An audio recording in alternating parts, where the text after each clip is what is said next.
Coach Prom deserves a lot of blame because at the end of the day, you are the head coach, you are the leader, and when your team is undisciplined, that's a direct reflection of the head coach. I'm cool with like losing games. I'm cool with you not having the proper players to go out there and be great. Like we understand that can take time, but the penalties, the undisciplined, those are things that I can go out here and find 11 guys on the street and just have them be disciplined. That has nothing to do with skill set or talent, anything like that. So that's a direct reflection on Coach Prom and the rest of his coaching staff, and them not putting enough attention to detail on that part of it. From a player standpoint, Coach mentioned, Travis Hunter talking trash to the fans, but before the game, he's been doing that like all year long. Whether the fans are saying something first, he said something first. Regardless, pregame, he's talking trash to the other team. And it's not just Travis. I'm not trying to single him out. It's a lot of the Buffs are out there trying to trash talking and doing their thing. Me as a former player, I don't have a problem with that. Now, was I the guy that was going out there talking trash? No, that wasn't my thing. But I had teammates that had different methods for them to get ready and ready for the game. So you got some guys that would be quiet pregame and wouldn't say a word. You got some guys listening to gospel music. Some guys listening to trap music, jumping up and down, dancing. Some guys make themselves cry before the game. Some guys trash talk. I don't mind whatever works for you to get you to prepare and perform at your highest level for that game. I'm fine with that. But the only caveat is, if you're going to talk the talk, you got to walk the walk. And right now, Colorado, they're not walking the walk. And as we all know, winning cures all. If they were winning right now, we wouldn't say a word.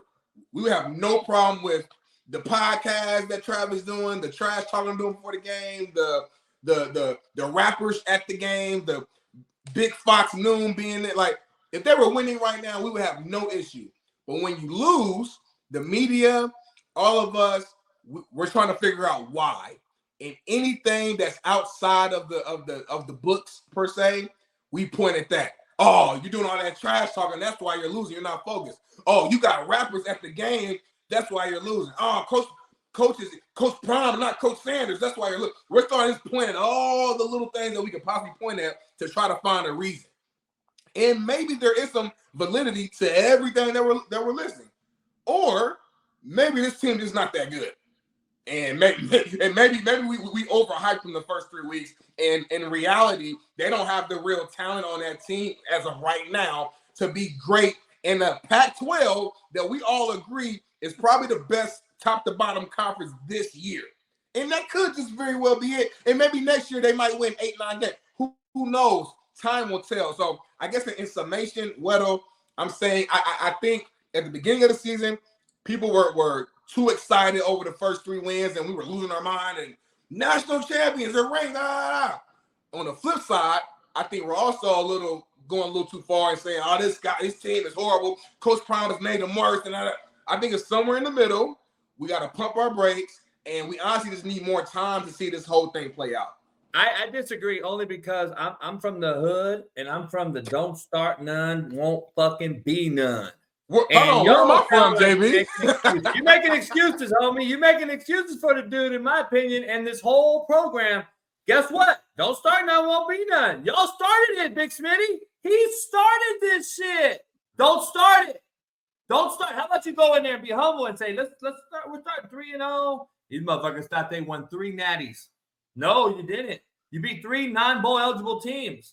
So, we got to stop apologizing and accepting excuses too, though, and hold them to the fire when it is true. If a guy that's an alum can come on this show and call them out, then there's starting to become some type of noise out there that I believe is coming to become true.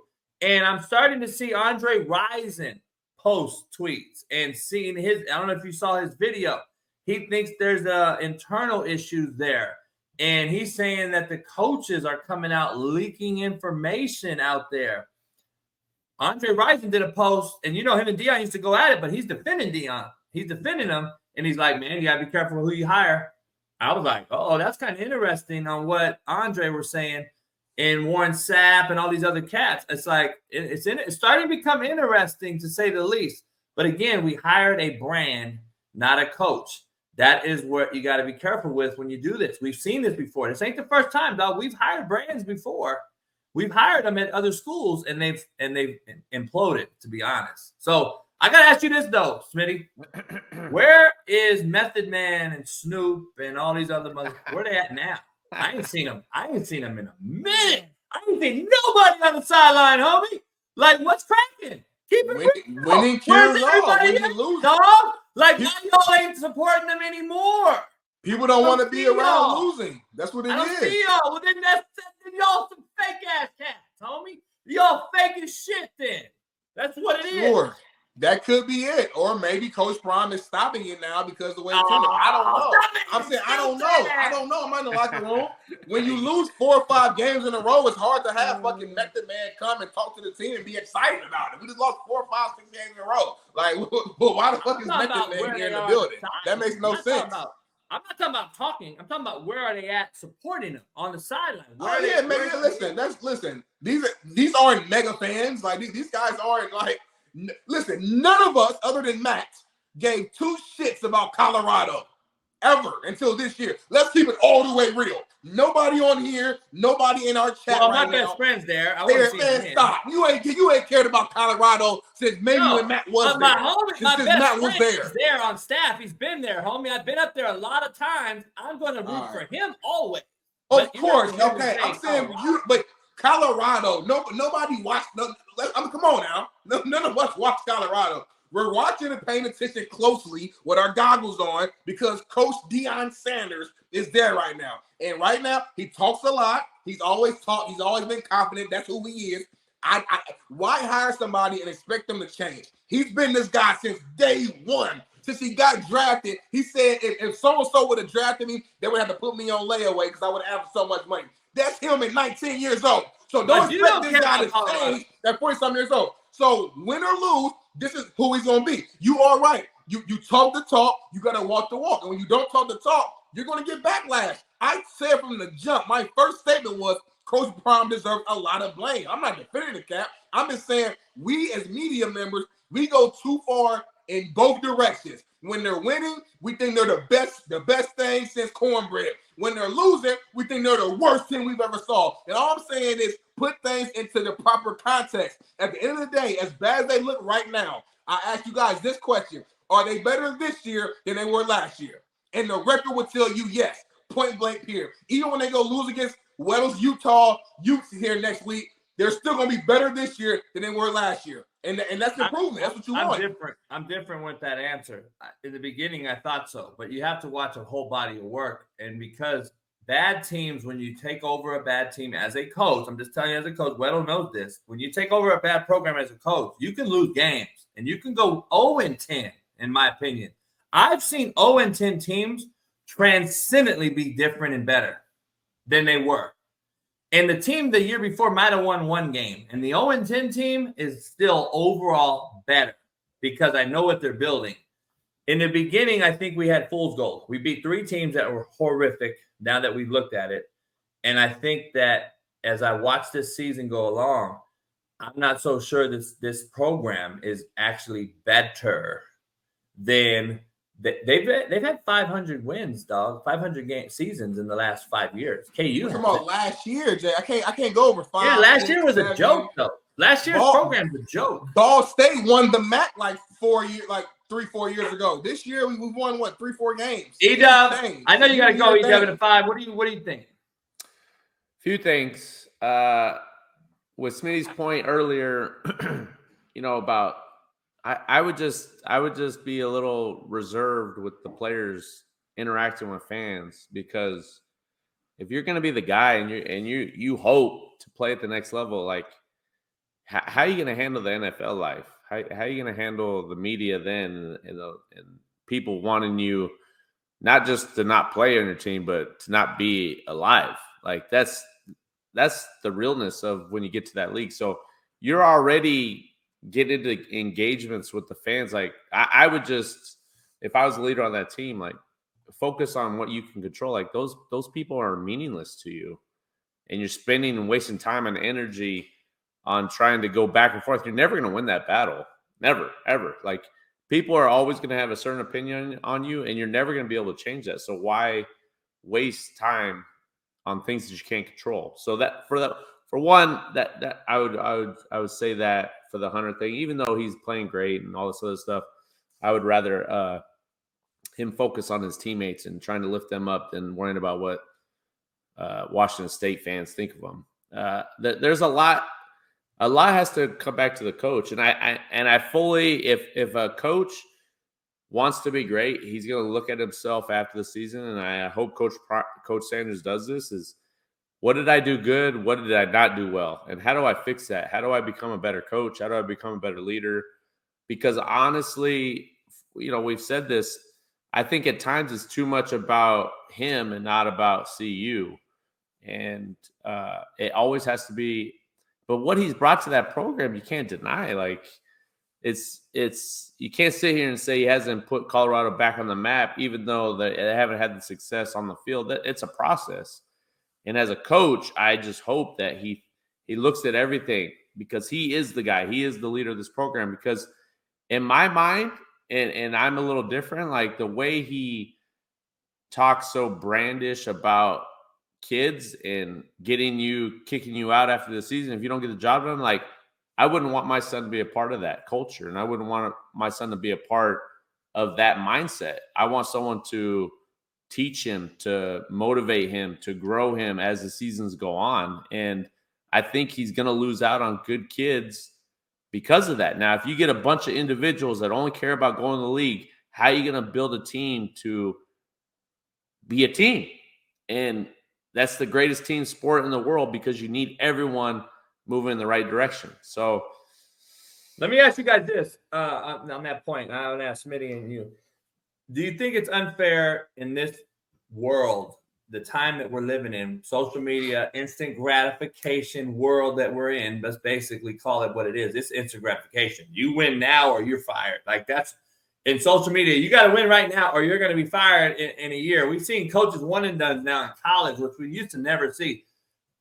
Pete Carroll took over SC. They went, I want to say 3-7 year one. I think 7-3 year two. Lost to Utah, by the way, in his first in that bowl game. One of my former players was the left tackle there. And then he built a powerhouse. Like, he had time though. We're in a different world, and it's pros and cons to it, Smitty. My question, reason I asked this is, okay, we are vilifying Deion and all this because it's only year one. We're pressing them because of social media and the time, but also the time is the time. This is what you got to do nowadays. You talk the talk. Now you got to walk the walk because of the times that we're actually in. I'm just saying, do you think it's unfair, or is it what it is reality? No, it's a great point. I mean, when Utah first went to the Pac-12, we went 5-7 back-to-back years, and it was a huge adjustment from the depth, from the talent, from your starting 22 can compete, but once one of those guys go down, the next level of guys is a huge drop off. So it does take time, and you have to be able to understand that and know that. The difference, I think, is we knew the expectations going in. We knew how hard it was to transition from the Mountain West to the Pac-12, and we were never outlandish on what the expectations were. Over time, yes, we want to compete for championships. We want to compete for league titles, but the process is going to take some time. To Coach JB's point, is he allowed that time in this era that we live in? I think he does if he has the backing there. Now, will he stay if he goes 5-7 next year and then he goes 6-6 in year 3? Is that something that he wants to be involved with? Is that something that he wants his name attached to? I don't know. I don't know him personally, so I can't say that. And are you in it for the long haul? Like when I started coaching high school ball, I'm in it for the next 9 years. Win, lose, or draw, I'm giving everything I have to this community and to the boys for the next 9 years, because my my youngest will be out of high school at that point. So I don't know if you're in it, right? And that's a question that needs to be asked. And that's kind of my point. I know Smitty wants to talk about it. Like, before you get out of here, that's my point too. I know you got to go. This is my point too. Like, it goes both sides. It's a double-edged sword, I guess. Like, are the coaches also going to stay? because of social media and the pushback and the do it now. So I think coaches are like, man, get me out of here a year or two. They don't even get a chance to do what they want to do either because of the noise they hear. So I think it's such a bad time to be coaching, man. I'll be honest with you. Kudos to you and how you handle the high school kids, because you're teaching them how to become men right now, and they got to go to a possible Colorado or a Utah or something like that to where, hey, man, stick this thing out. No, that's real, man. And I guess for me, just my closing statement, for this is like, do we like everyone said Coach Palm's gonna leave, he's gonna go somewhere else. What's next? Like, where would he? If Colorado's not successful, why would a powerhouse school next year or whatever bring him on to be their head coach? And then and even if they are successful, then okay, well that's a good thing. That means that you're building the program. To me, that like either way, I think he either stays or he's not coaching no more. You know what I'm saying? But that's my point. I don't see him going somewhere else in any direction. If they're bad, hey, Edub, I know, as you leave the room, as you leave, Edub, that's my point. Smitty's point. Like the number one thing we hear about Deion Sanders talk when he gets on the podium, what does he talk about most? Discipline, right? Yeah. How you got the most undisciplined fucking bunch in the nation? I don't see a consistent effort of what he says translating to the field. Yeah. And this is what I mean. Discipline. He won't play unless he does right. He's not going to show up if he doesn't do what is asked of him. He continues to say those things, but I've yet to see a kid suspended. I've yet to see a kid not play or start the first quarter. I've yet to see any of that shit. I wouldn't have started Travis Hunter next week, starting him. I wouldn't start any dude. I want to see a change if that's what you're going to say. Well, real quick, their 5-star corner, who was a freshman this year, did not play like the first half of the year because he wasn't bought in. So I got to put back a little bit on that. Yeah, but he didn't play either. And I've talked about it. I gave him kudos for that. Right. But he wasn't playing either like these other cats.